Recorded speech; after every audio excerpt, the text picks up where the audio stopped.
How do you paint fur that looks soft, realistic, and full of life? So, in today's video, I'm going to break down the techniques for painting short to medium fur, perfect for foxes and other such animals. We will go step by step from base layer to fine details so that you can understand how this is being done. Hi, this is Modula, the artist behind Modula Creations. Let's get started. So we'll do a fox today, mostly in the orange red shades. I'm starting with a basic drawing. So now what I'm going to do is the base layer for this. It's going to be darker, of course, and then we are going to create the lighter values on top of it. For that I'm going to use a black and then burnt umber and burnt sienna. So I'm just blocking in these areas with these colors. You still wanted to see some of these lines here.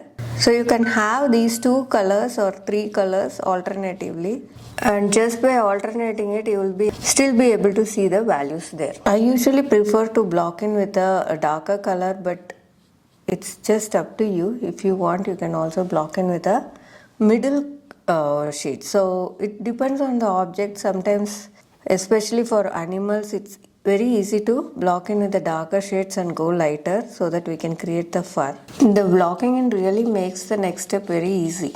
So I'm adding a touch of white to the burnt sienna color and applying it.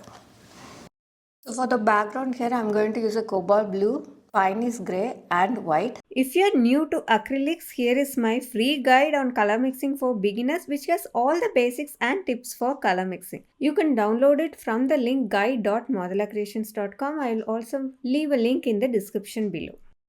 I wanted to show it more of like a snow, so it should be light grey with a touch of blue. Adding blues gives more richness to the colors. We don't want too much details on the background. We are going to keep it more flat. You can go a little bit inside into the fox itself. So this way you need not work too much on the fox. It's easy when you do the hair. That's all for the background. Once the base layer is completely dry, let's start working on this fox now.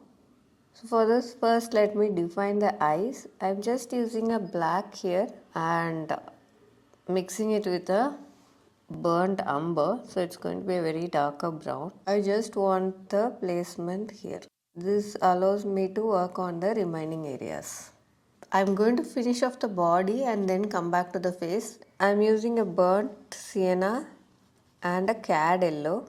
I'm just seeing the direction of the fur and blocking in. So some of the areas are really light. So for that I'm bringing in a mixture of burnt sienna and cad yellow.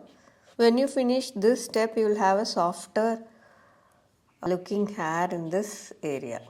Each of the animal is different and each of them have a different texture for the fur. So basically you might have to understand the characteristics of the animal before doing the fur. So if you see for this, the direction at the top is going towards extremely right. So the direction of the fur here is going towards the right, and the body as you come down, it's kind of going slanting, and for the down part of the body, the fur is going downwards. These are medium length fur, so you might have to keep that also in mind. So we have just blocked in the lighter and darker values for this. So I might be using the same colors, and with a touch of white I'll make it little more lighter, differentiate it in length. Even the middle fur here will not be of the same length everywhere. So you have to show all the differences for it to be like a realistic fur. Also blend it with the previous layer slightly. So even if you get darker lines, just pull it over up and down and it will automatically blend with the previous layer. The nose is finished, and then we have the area above the eye. This is kind of little more still short but little more longer than the nose hair. Little shorter hair only, but then going in a sideways direction where the hair goes kind of upwards. So that's a quick blocking of that area there. Now I'm going to start defining the face. To join this, I'm just going to dry brush it here. Now let's get into some details of the face. For the eyes of the animal, we are going to use mostly burnt umber and black. First, let's fill this up rounder. Forget about all the areas outside, we'll come back. So if you keep really only black, it will not create interest. So what we can do is, we can introduce some browns also in there. So here at the bottom I am making it little more lighter. So all this, when you bring in multiple colors, it will look very lifelike. And if it is only black, the outside also is going to be black. You will not be able to see the exact difference between the pupil, the iris. So always it is a good idea to have that multiple shades.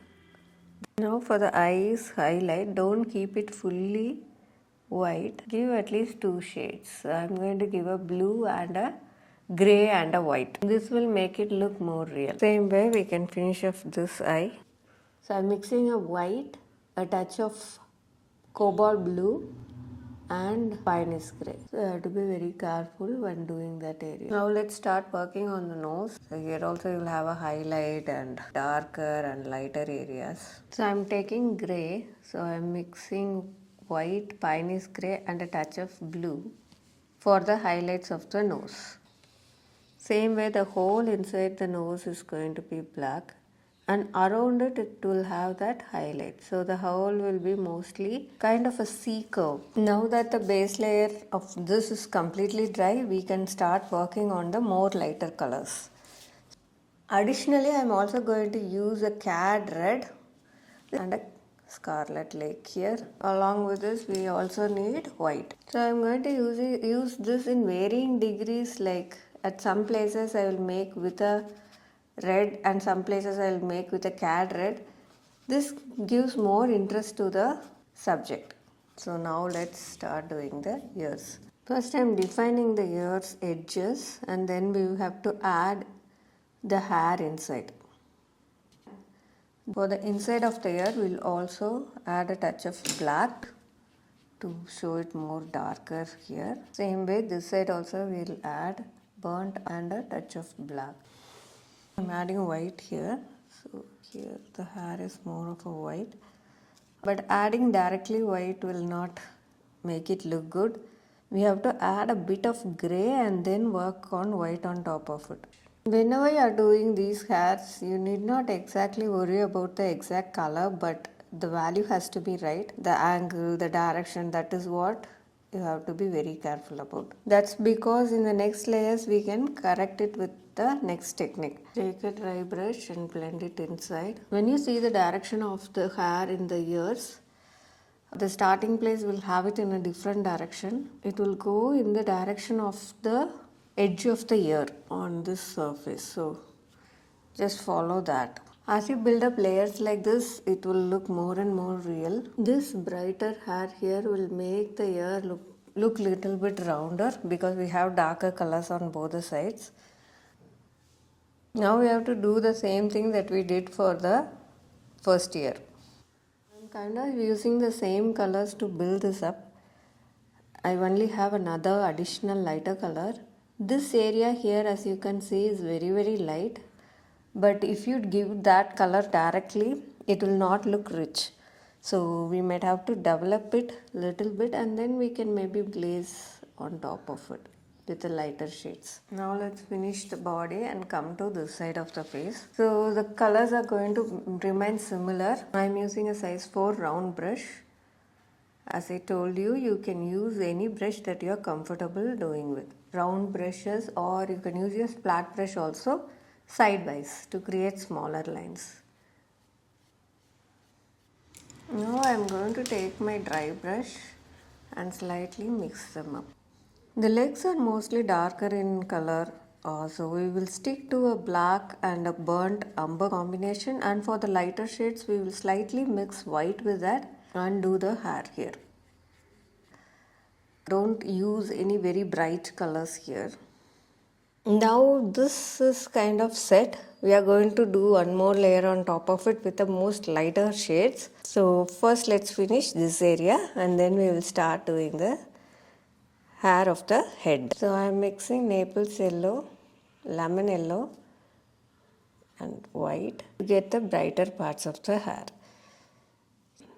You can just test it out here. See how bright it is. That is what we want for this layer. Don't do every hair strand, it will not look nice. So you have to have that variation again. This is a black and a burnt umber. Along with that mixture, I am adding touch of white to get the hair color here.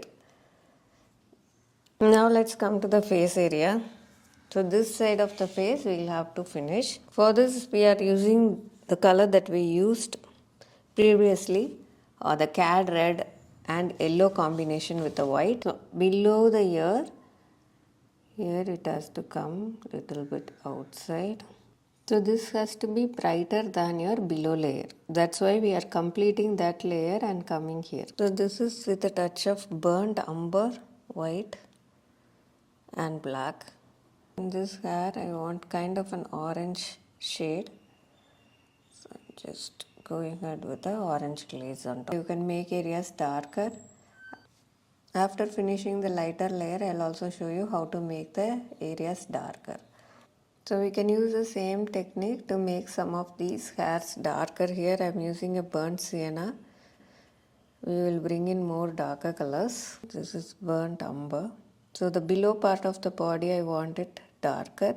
So automatically it will lower the intensity of the colors. That if something is bright here, it will lower the intensity, which is what we want. Now let's finish this off.